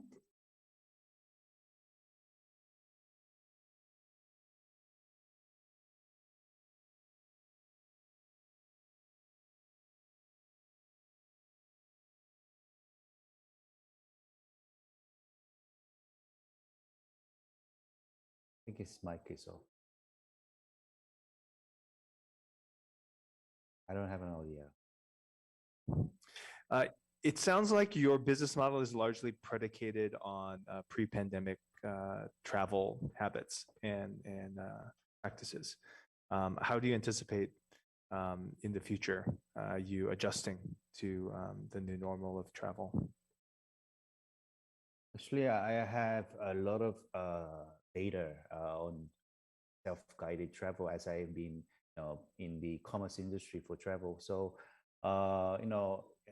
it will change a little after COVID, post-COVID, but the mainstream will be the same. So people will get informations on their own, and people will travel without guides. So we need an infrastructure for these people in order to make their travel more plentiful. Okay, thanks. Thank you very much. You. Yeah, now we can move on to the next company. Yeah, Gleammedia Group. Please, move into the YouTube. Okay, the next team is the Gleammedia Group. So, are you ready? Yeah, you no need to wear a mask. Yeah. Okay, shall we go? Okay. Hi, this is Anderson from Gleammedia Group, and we're running 5.2 million users in K-pop fandom platform Travelai. So let's start the presentations. The K-pop market is expanded its size because of its fans. In the market, we're running a platform named Travelai for fandom to voting services. In our platform, fandom support their own artists by paid voting and make an advertisement for their artist. Now we have 5.2 million users in our platform.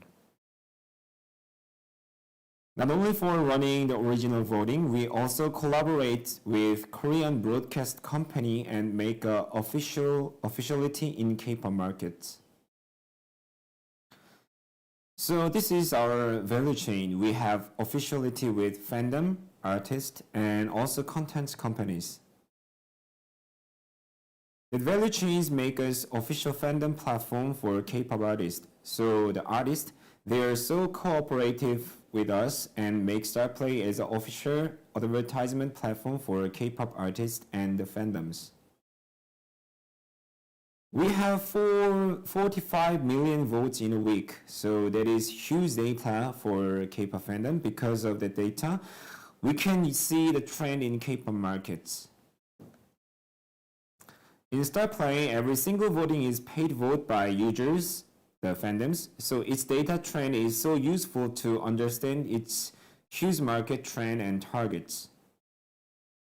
So now we aim to make a holistic entertainment portals. In this year, we make a user trend-based CPS mall and contents.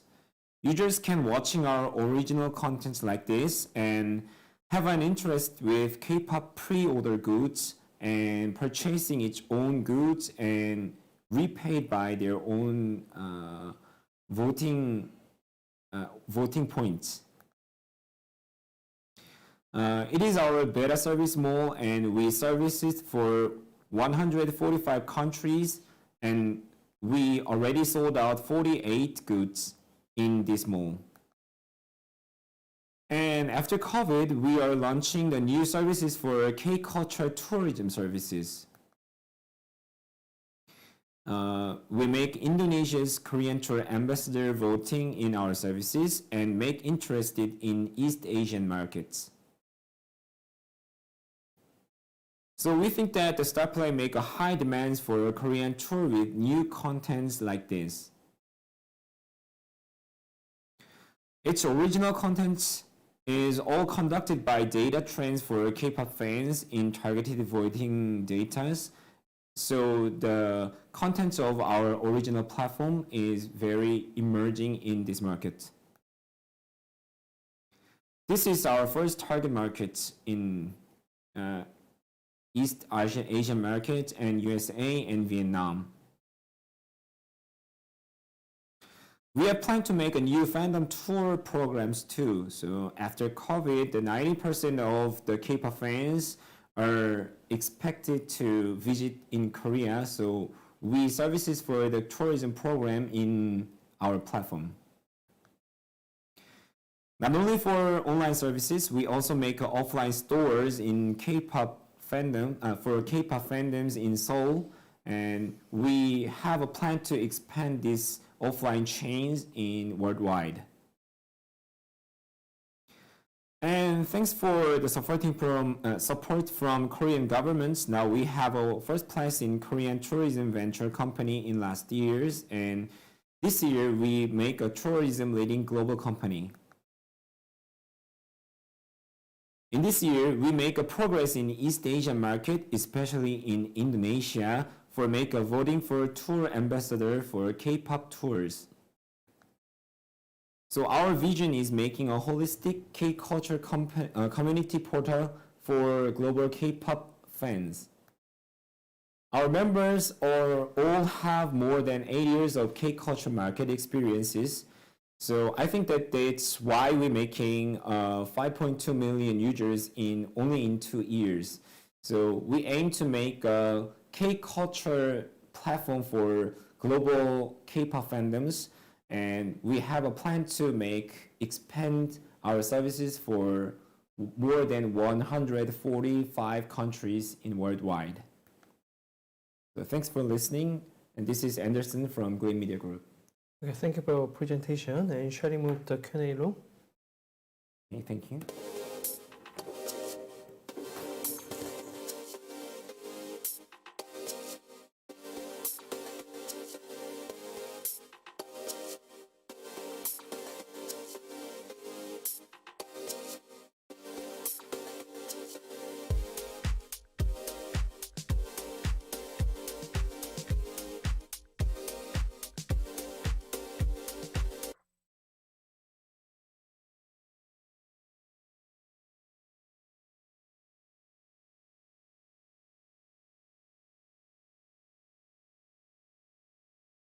Thank you for the presentation.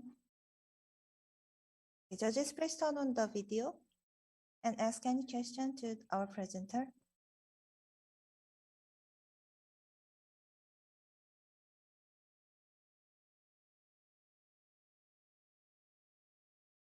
Thank you. Thank you for the pitch. It sounds like the team has a lot of good experience in this market that could be applicable. I would love to better understand the competitive set for this market. So it seems like there's a lot of potential players going after Korean and K-pop fandom. I'd love to better understand how your product is going to differentiate and what retention has looked like for your 5 million users. So there are so many competitors in this market, and there are more potential competitors in this market too. But they have a vision for only for the K-pop artists, not for the fandoms. So we just see that we just thinking that the K-pop fans are the most important players in this market. So we making value chains for K-pop fandoms and artists and content company too. In 2 years ago, there are only for the K-pop content platform and or some K-pop artist entertainment platform for this market, but we services for the K-pop fandoms voting services, and that's why we can make 5.2 million users in this market too. So we expect that after COVID, there are 90% of global K-pop fans are expect to visit in Korea. So we are planning to making a K-pop tour program in this years, and after this years, we can making a huge progress. Super helpful. Thanks. Yep. Yeah, thank you for the question. Any other questions from the judges? Maybe from me, like, just want to know who are your top 3 performing artists on your platform? In this month, there are Astro and The Boys, and yes, the BTS is the best player in our platform too. But the most companies think that the BTS is the biggest player in this market, but in every month they are changing because of their comeback, or they launching a new version of their own musics. So this market is very changeable. So we making a voting services with the data, and we can watching the trends of this market too.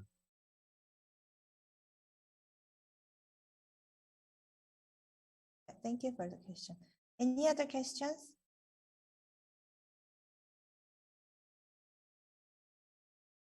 No.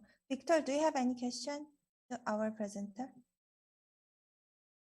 Yeah, I guess my it wouldn't be concerned, but my question is really around barrier of entry. And of course, the other thing is you are going to be relying a lot on the performing artists. How do you ensure that you maintain, platforms differentiating factor? Sorry, pardon. I can listen. No, actually, there are 2 parts to my comment or my question. The first part is on the barrier of entry.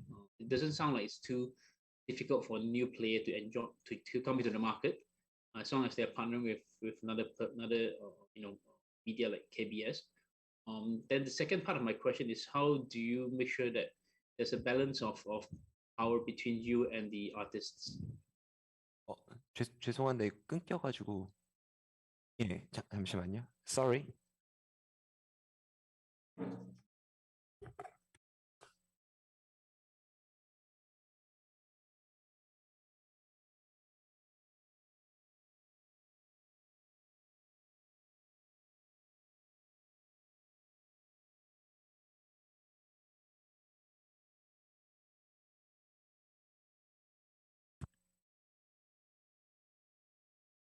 질문 다시 필요하신가요? 지금 중간에 아예 내용이 끊겨가지고요. 네. Victor, sorry, I'm very sorry, but because of the technical issue, he wasn't able to listen to your questions. Can you please repeat it again? Yeah. Yeah, maybe in short, what do you think about the barrier of entry to your industry? Can you hear me? 이거 왜 이러지? Sorry. One more. Yes. What do you think about the barrier of entry to your industry? Okay, the barrier of this industry, right? Yeah, barrier of entry. How difficult it is for another company to actually be a competitor to you? Okay, so the barrier of our platform is in the first place of our barrier is the users. So we already gathering 5.2 million users in our platform. So that's the first barrier of this platform and this market.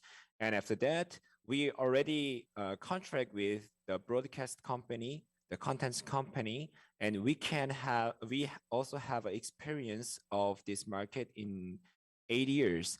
So that's the barrier, the second barrier. And the third is that our point of this market, our point of view of this market. So in the first place, I told about that we just concentrate for the K-pop fans, not for the artist or not for the contents company. We are concentrate the K-pop fans.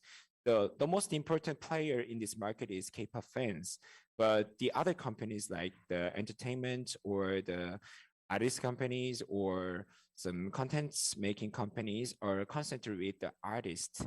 So we concentrate the K-pop fandoms, and we making the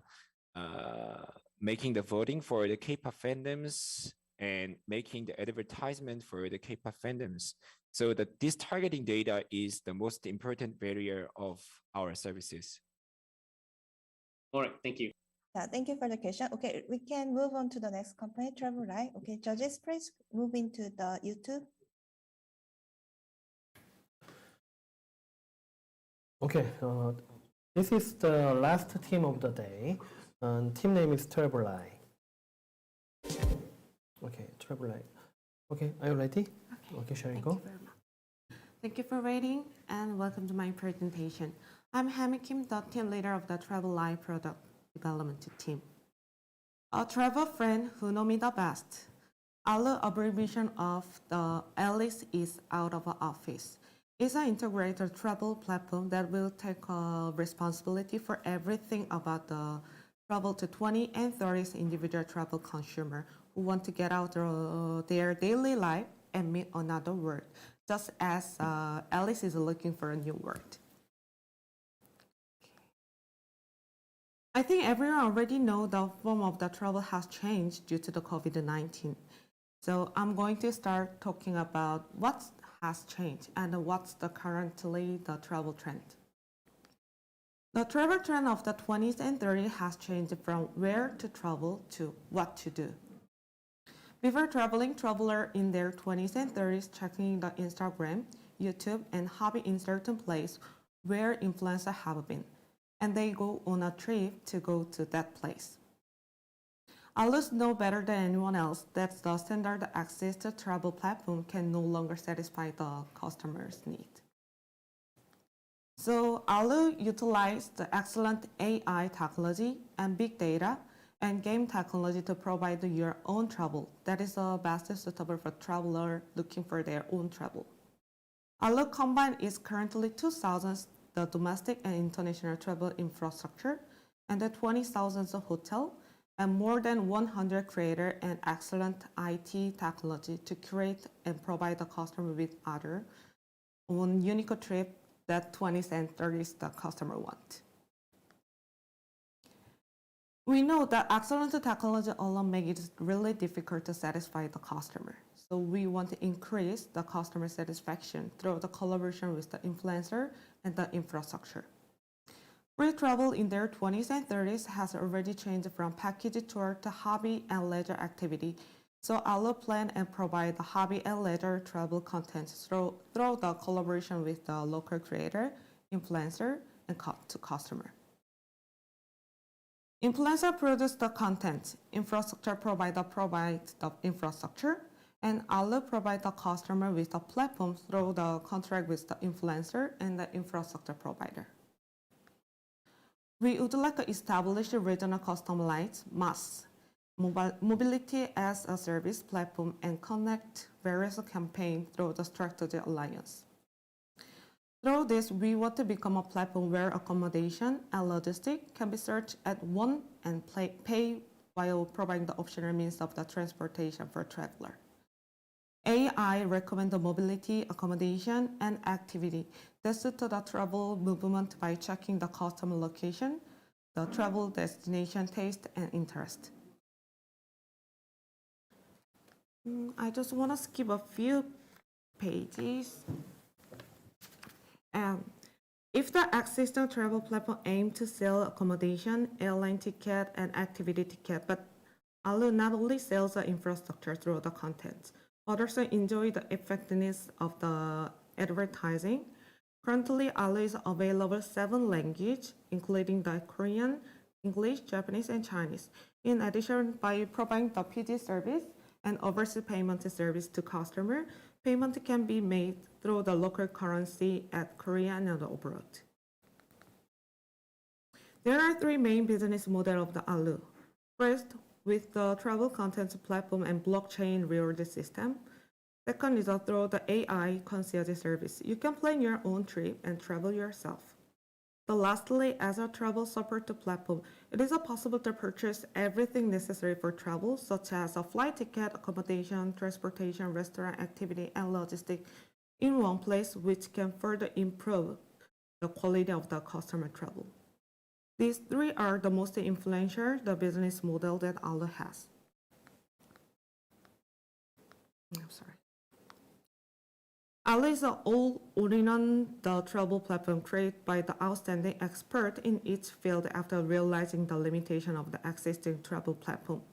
So Aloo was created by the member of the national top IT development team and travel expert who work for the best overseas travel companies. So we know what customers really want, and we have everything ready to make what they want come true. Aloo is a company that is ready to go beyond the limitation of the current travel platform and further provide what travel really want and beyond their imagination. Travel friend Aloo, who know me the best, Aloo's future dream is no limited. Thank you very much. Okay, thank you for presentation. Thank you very much. Shall we move the Q&A room? Sure.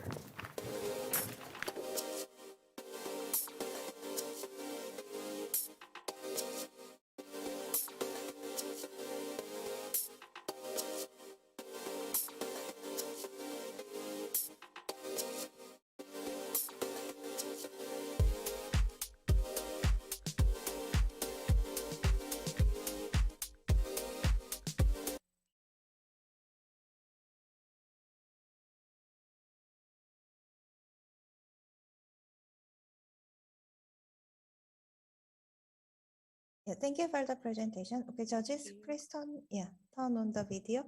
Any question to our presenter? Yeah, can I just know what's the current traction so far with Travelai?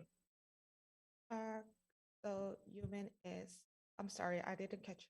So maybe how many trips have you completed? Or how many bookings have been done through your platform? Oh, yes.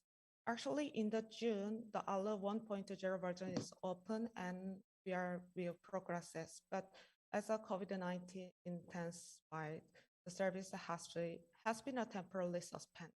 So we didn't have any profit or booking. In let's say in a scenario where Omicron is going to be affecting travel again in a big way, what would be plan B for your company? Actually, we're preparing to the next version. At the next version, we are starting to do the Korean domestic traveling as well. So we contract with lots of the Korean infrastructure and the creator, the hotel or some rest of the contract ready. So we are starting to the domestic traveling. Okay, thank you. Thank you. Any other question?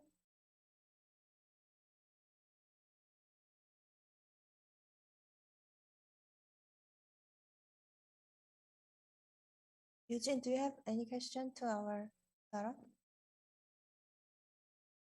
No.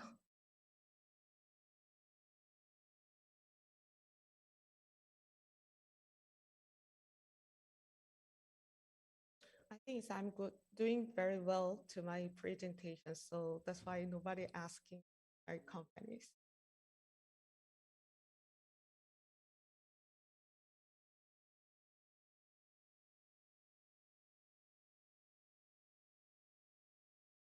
Oh,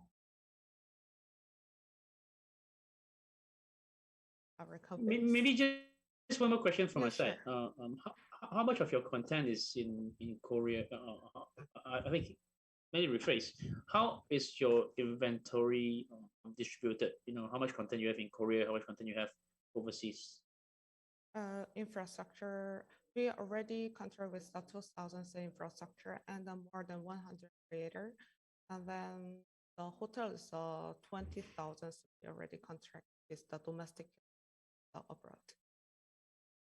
Is that majority local or majority overseas?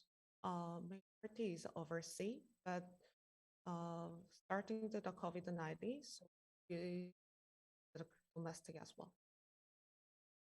Okay, thank you.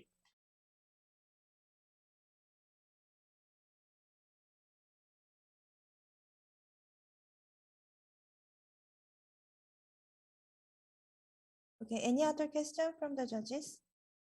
Or any feedback? Any market situation? Okay, if there's no question, we can finish the pitches for today and move on to the comment for the full IR pitch for this demo day. Yeah, which I have asked before. So I'm going to start from Victor. So can you please comment to the full demo day session today? Yeah, sure. I think overall the pictures are great. Despite limitation of only being able to do it virtually. All the companies, all the teams have done a good presentation. Perhaps maybe one suggestion I may have for most of the companies is to emphasize on the traction. I think some of the companies did highlight a lot more about the traction, especially the ones that are more mature.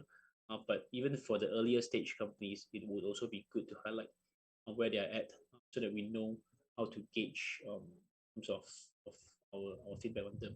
Yeah, thank you. Otherwise, overall, well done. Thank you. Yeah, thank you for the feedback. Caroline, can you please mention about the whole pitches for today? Yeah, I think everyone did a great job, especially considering the remote environment. I agree with Victor's feedback about traction.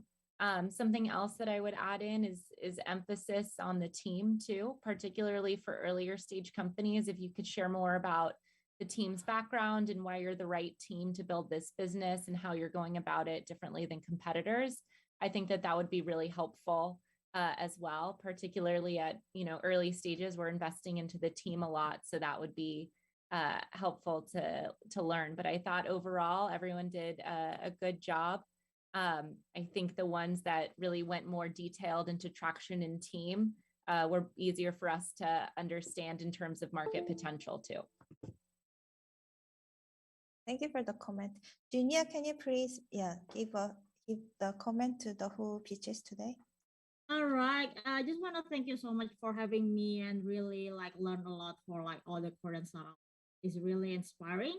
And also I know COVID-19 and it creates a lot of uncertainty, but I think from this we can just building just step by step to face it when everything back to normal. But yeah, I think overall it's a great experience. Thank you. Okay, Melania, can you please comment to the whole pitches for today? Yeah, I just want to say, firstly, thank you so much for letting me be part of this. It's really inspiring to hear all of your journeys, and I know that it's been particularly tough within this industry. So pivoting and being able to adapt to market conditions has been really key. If I were to provide some feedback, I would say, like the others have said, focus on traction. And not just necessarily the user growth, but also what your milestones are going to be, which ones you've hit and what you're looking to achieve next year as well, because it helps us to better understand what your goals are and your vision for the company. But great job, everyone. Thank you for the comment. Okay, Eugene, can you please give the comment for the whole demo day today? First, I want to applaud the teams for their effort in pitching in most likely their second or maybe third language. I imagine what it would be like for me to pitch in a language that was not English. And so I admire your effort and willingness to put yourself out there and pitch in English. So great job in that sense. I would say that that one area of improvement that I think several of the teams could benefit would be, for me, this is the first exposure to your company and to your product, and sometimes it's difficult to quickly understand really what's the core of what you do. And often you want to present yourself, your company, in the best possible way. And sometimes presenting more information is tempting. Being able to say, we look at all the things that we can do. And if this is the first time I'm exposed to your company, that can be kind of overwhelming and doesn't create precision and clarity in terms of what you're trying to do. And so it would have helped me to understand if in some ways you had narrowed and just really focused on what makes you so special, what makes you so different, why can you win this particular market, or this, what is it that you do better than anyone else, and yet you think allows you to have a special advantage. So if you had been able to, with your product and just your overall story, been able to be a little more focused, that would have helped me. And so something to consider. Pitching is a challenge. It's an art. It's never clear. Like there's no one perfect way to present a pitch. So, but I think that would have created a more powerful kind of message and experience. Thank you for the great comment. Yeah. Oh, okay. Okay, move back to the YouTube and do the final ceremony for the demo day today. Yes, please move into the YouTube. Okay. Thank you for all judges. Thank you for your previous review. This is the end of today's program, and I would like to thank everyone who attended the demo day. I would also like to express my gratitude to Ministry of Culture, Sports and Tourism and the Korea Tourism Organization for planning good program for growth of tourism startups. This is the end of demo day. Thank you for watching. Bye.